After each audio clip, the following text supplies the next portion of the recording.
दोस्तों आप देखने वाले हैं कि जय बड़े ही बेसब्री से विधि का इंतजार कर रहा होता है कि 5:30 बजने वाले हैं और बस विधि आती ही होगी। वो अपने और विधि के कप में कॉफी सर्व करता है और विधि का वेट करने लगता है, लेकिन वहीं दूसरी तरफ विधि देव के साथ ड्राइविंग सीखने के लिए चली जाती है। कार खोलने से पहले ही देव विधि को समझा देता है कि उसके साइड मिरर पर पूरा ध्यान होना चाहिए, इसके साथ ही साथ उसके सीट की हाइट क्या होनी चाहिए। विधि जब अपनी सीट पर बैठती है तो इस बार उसे पूरा ध्यान रहता है कि उसने सीट बेल्ट नहीं लगाया हुआ है। विधि सीट बेल्ट लगाने वाली होती है कि देव उसे टोक देता है कि कम से कम उसे इतनी समझ तो होनी चाहिए कि वो खुद से सीट बेल्ट ना लगाए, जिससे कि उसके हस्बैंड को उसके साथ थोड़ा सा रोमांस करने का मौका मिल जाए। तो यहाँ पर विधि जानबूझकर सीट बेल्ट नहीं लगाती और देव से उसे लगाने के लिए रिक्वेस्ट करती है। तो यहाँ पर हमें देव और विधि का बड़ा ही प्यारा सा क्यूट सा मोमेंट देखने को मिलता है और दोनों यहाँ पर एक दूसरे को देखकर बहुत ही ज्यादा खुश होते हैं।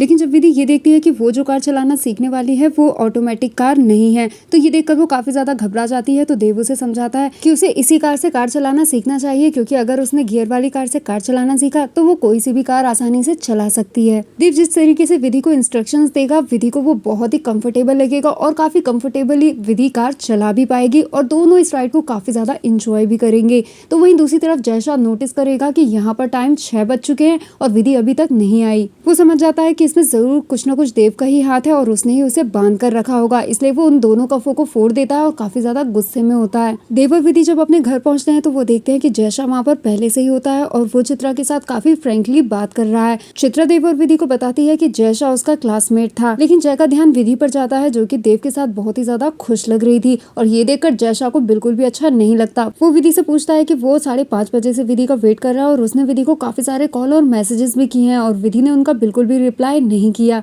तो यहाँ पर अब विधि को याद आता है कि देव ने उसको एक दायरा सेट करने के लिए कहा है, इसलिए विधि काफी कॉन्फिडेंटली जय को रिप्लाई करती है कि वो तो अपने पति के साथ ड्राइविंग सीख रही थी, लेकिन वो उसका वेट क्यों कर रहा था। अब जय इस बात पर काफी ज्यादा शॉक्ड होता है, लेकिन उसे विधि पर काफी ज्यादा तरस भी आता है कि वो एक सोने के पिंजरे में कैद चिड़िया की तरह है और उसे इस बात का पता भी नहीं है। प्रिया सभी के लिए चाय बनाकर लाएगी और देव जय को चाय सर्व करेगा। सभी लोग चाय एंजॉय कर रहे होंगे, लेकिन देव और जय के बीच में बातों की ही कोल्ड वॉर छिड़ी होगी। दोनों एक दूसरे को नीचे दिखाने का कोई भी मौका नहीं छोड़ेंगे और जिस तरीके से जय विधि को देखेगा तो देव समझ जाएगा कि उसकी निगाहें किस पर हैं। जय विधि से कहेगा कि वो तुरंत ही तैयार हो जाए और दोनों साथ में ही ऑफिस चलेंगे, लेकिन यहाँ पर विधि सीधी तरीके से जय को रिप्लाई कर देगी कि अभी ऑफिस का टाइम स्टार्ट होने में 2 घंटे है। तो इस पर जय उससे कहेगा कि उसे कुछ इंपॉर्टेंट बात डिस्कस करनी है, लेकिन फिर भी यहाँ पर देव बीच में टोक देगा और कहेगा कि काम के लिए पैशनेट होना अच्छी बात है, लेकिन सबकी कुछ पर्सनल लाइफ भी होती है। लेकिन जय उससे कहेगा कि ये तो विधि को ही डिसाइड करने देना चाहिए। लेकिन यहाँ पर विधि देव का ही साइड लेगी और बताएगी कि वो ठीक 9 बजे ऑफिस पहुंच जाएगी। इस बात पर जय को काफी ज्यादा गुस्सा आएगा, लेकिन फिर भी वो ये कहकर बात को संभाल लेगा कि वो तो विधि का टेस्ट ले रहा था, क्योंकि जो क्लाइंट आज आने वाले हैं उन्हें हैंडल करने के लिए एक ऐसे ही क्लाइंट की जरूरत है जो कि स्ट्रेट फॉरवर्ड आंसर दे। जाने से पहले जयदेव से सॉरी भी बोलेगा कि उसकी वजह से विधि का एक्सीडेंट होते होते बच गया और इसमें विधि की बिल्कुल भी गलती नहीं थी,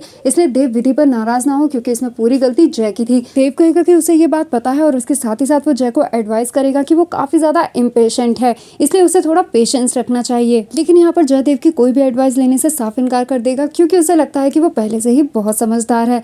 जय यहाँ पर जाने ही वाला होगा, लेकिन वो देखेगा कि देव और विधि एक दूसरे के साथ कितने ज्यादा खुश हैं और एक दूसरे से कैसे गले मिल रहे हैं, लेकिन उन्हें इस तरीके से साथ देखकर जय को बहुत ही अजीब लगेगा और उसे विधि पर बहुत ही ज्यादा तरस भी आएगा। विधि जब तैयार होकर आएगी तो देव विधि को समझाएगा कि कोई भी बॉस कितना भी अच्छा क्यों ना हो, पर वो किसी भी एम्प्लॉय के घर इस तरीके से नहीं जाता, ये बहुत ही अनप्रोफेशनल है। तो वहीं विधि देव को थैंक्स बोलती है कि उसकी जो भी स्ट्रेंथ है वो देव की ही वजह से है। विधि के पेरेंट्स अपना कॉन्ट्रैक्ट खत्म करने के लिए जयशा के ऑफिस जाते हैं और वहां जाकर वो जयशा को बताते हैं कि देव ने उन्हें बहुत ही बढ़िया से एडवाइस दी है और अब वो प्रिया रायचंद के साथ मिलकर अपना नया बिजनेस स्टार्ट करने वाले हैं, इसलिए वो इस कॉन्ट्रैक्ट को आगे नहीं बढ़ा सकते। जयशा उन्हें सोचने के लिए और टाइम देता है, लेकिन विधि की माँ विमला वहाँ पर कॉन्ट्रैक्ट खत्म कर सीधे वहाँ से चली जाती है। जय को लगता है कि देव ये सब कुछ जानबूझकर कर रहा है, जिससे कि वो विधि के घर वालों को और विधि को उससे दूर कर दे, इसलिए वो डिसाइड कर लेता है कि चाहे कुछ भी हो वो उनके इस नए बिजनेस को चलने नहीं देगा और इसके लिए वो विधि को लेकर काफी ज्यादा सॉरी भी फील करता है। तो दोस्तों क्विक रिव्यू में इतना ही। वीडियो अच्छा लगा तो एक लाइक जरूर दे। Thanks for watching.